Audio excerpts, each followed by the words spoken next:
Jean chapitre 5 verset 22. « Car le Père ne juge personne, mais il a remis tout jugement au Fils. »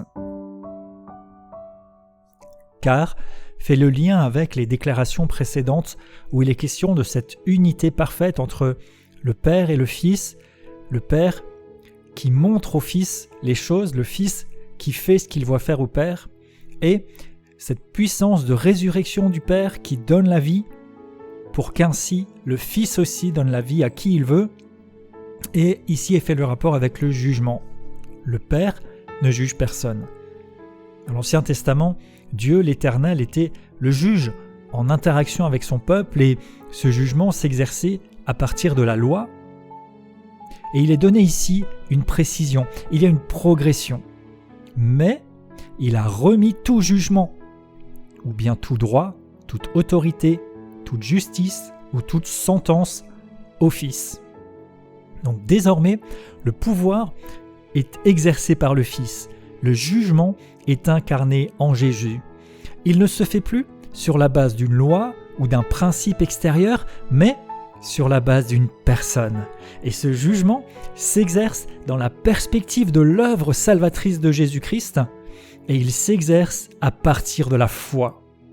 Jésus a satisfait à la justice de Dieu en obéissant, en s'offrant lui-même en sacrifice pour le péché du monde. Et désormais, celui qui croit en lui ne périt pas, mais il reçoit la vie éternelle. Il est alors jugé et justifié. Mais celui qui ne croit pas est jugé et condamné. C'est en cela que le jugement se fait par le Fils, et il se fait par la foi au Fils de Dieu, ou alors par le rejet de celui-ci. Dieu ne traite pas avec l'homme à partir d'une loi, de choses neutres, extérieures, mais il interagit à travers l'incarnation. Jésus, qui a connu l'état d'humain et qui s'est sacrifié, est celui qui exerce le jugement. Un jugement qui n'est pas d'abord basé sur la condamnation face à un devoir, mais sur une révélation de la vérité, cette vérité de la rédemption. Et alors, basé sur la foi dans la solution offerte, on peut être acquitté, justifié. Ainsi, le Père ne juge personne parce que le jugement, il a déjà été prononcé. Jésus a payé le prix une fois pour toutes. Par un seul sacrifice de l'Écriture, tous sont sanctifiés pour toujours. C'est par la foi.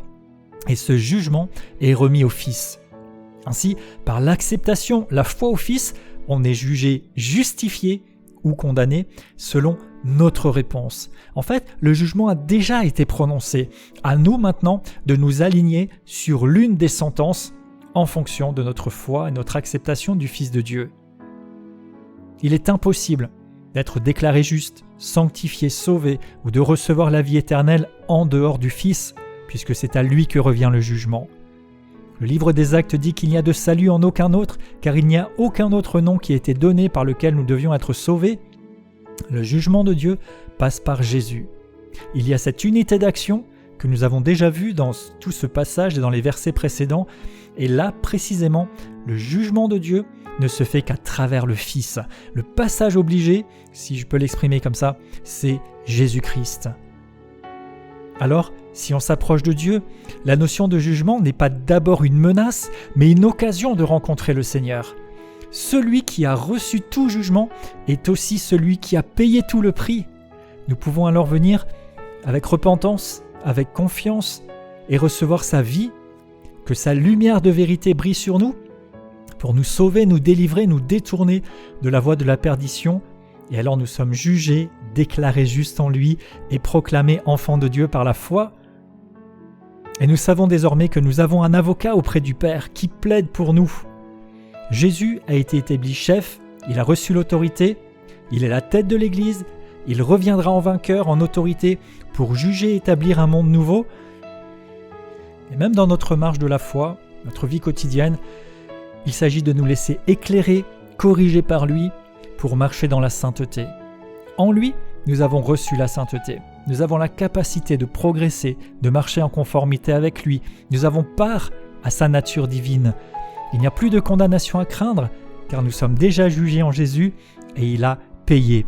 Il nous est déclaré juste. Il n'y a aucune condamnation pour ceux qui sont en Jésus-Christ. Et si nous confessons nos péchés, il est fidèle et juste pour nous les pardonner et pour nous purifier de toute iniquité.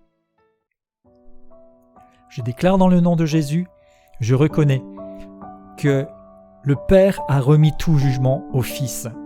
Je m'en remets au jugement de Jésus. Je m'en remets au regard du Seigneur.